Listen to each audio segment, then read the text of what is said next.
Well, hello there, Vinyl Community. Elliot here, Lazy Dogs Records, and I've got a record review for you. I want to tell you about an album that just arrived. I just cleaned it and put it on for a spin this afternoon, and I thoroughly enjoyed it. And it's the brand new record from Warren Haynes, Million Voices Whisper. Million Voices Whisper. And this is on Fantasy Records.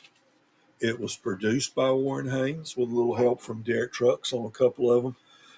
It's a two album set, three three tracks per side, and it's engineered by Evan Bakey, and he did that at Power Station New England. It's mixed by John Paterno, mastered by Greg Calaby and Steve Fallon at Sterling Sound. Most of the songs are written by Warren Haynes. He has help on several of them from other songwriters and artists like Jamie Johnson, Lucas Nelson, uh, the late great Greg Allman, and Derek Trucks. This is a very enjoyable record. It's a very mature record, uh, self assured but humble, I would call this record. Uh, Lots of time, I think, could be spent listening to this record over the coming months, and it wouldn't get old. Uh, it's kind of a bluesy rock, mostly mid-tempo album, which there are no guitar fireworks really, no attempt to show off, rather an attempt to give us something that sounds really enjoyable, soothing, and if you like bluesy guitars, this is good. But is it just a guitar album? No, it's by no means just a guitar album. Uh, it's lyrically, Warren Haynes does a really good job. I like his lyrics.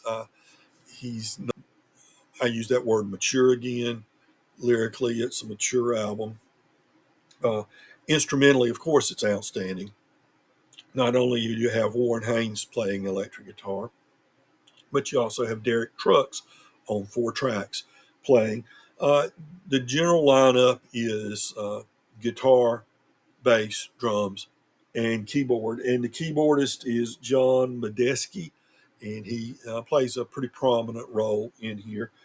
But several tracks are the lineup is supplemented by trumpet, trombone, and saxophone, which I think really adds to the sound. Vocally, Warren Haynes is a good singer. He's not a great singer. He's not Greg Allman. He's not uh, Ray Charles, but he's got a good voice that doesn't really take any getting used to. It's soothing. Uh, but I want to point out the backing vocals are very nice in here on this album.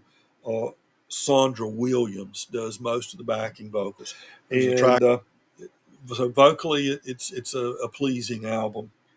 It's mostly mid tempo blues. There's a funkiness and a soulfulness in it. There's one pure funk song on here called "Lies, Lies, Lies." Monkey Dance, Lies, Lies, Lies. But some of the standout tracks, uh, they do a mix of Find the Cost of Freedom, which of course is Stephen Steele's song from decades ago, with one that he and some others wrote called Day of Reckoning. And that's where we hear Jamie Johnson and Lucas Nelson singing as well on there. There's one he must have penned a few years ago because he wrote it with Greg Allman called Real, Real Love, that is a real standout on there. Um, this Life as We Know It is another real standout. The album finishes off perfectly with the only acoustic song on there, Back Where I Started. And it's he and Derek Trucks playing acoustic guitars and upright bass and some percussion, not drums per se, but I think some percussion, and that's it. Beautiful, beautiful song. The keyboards are prominent in here on a lot of the tracks. I'm not the biggest keyboards fan in the world, when I listen to the keyboard, what I prefer to hear is that natural acoustic piano sound. And there's a lot of organ on this myself. The only track that really I don't think fits very well, I mentioned the Lies, Lies, Lies track, uh, but it may still fit in okay, is one called Hall of Future Saints. It's the second to last song on the double record. And it is, it, it's one of those songs where your name dropping. You know, in the premise of, obviously from the title, you can tell premises those great artists that went before us. And, you know, he name drops Freddie, Albert King, John Coltrane, Miles Davis, Son House, that sort of thing, James Brown. And it's more a vehicle just for some guitar work that I guess is maybe borrowing from some of those different musician styles a little bit to bring it. To me, it just doesn't fit with the rest of the album. But you know, all in all, this is a very enjoyable, a very mature album, a blues rock album. If you had to put any kind of a label on it, he's very. I'll put a link to Warren Haynes' uh, track listings of these songs, and you can listen to them on YouTube a little bit to get a feel for it.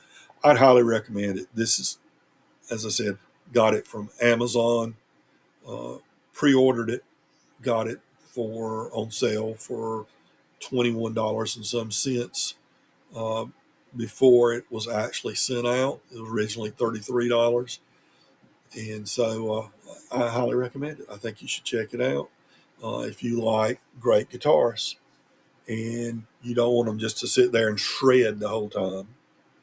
Then Warren Haynes would be what you ought to be looking for, I would say. Okay, everybody, that's it for me. I'll just remind everybody, please be kind to your neighbors. Okay, folks, we're all neighbors and we ought to love one another. Take care.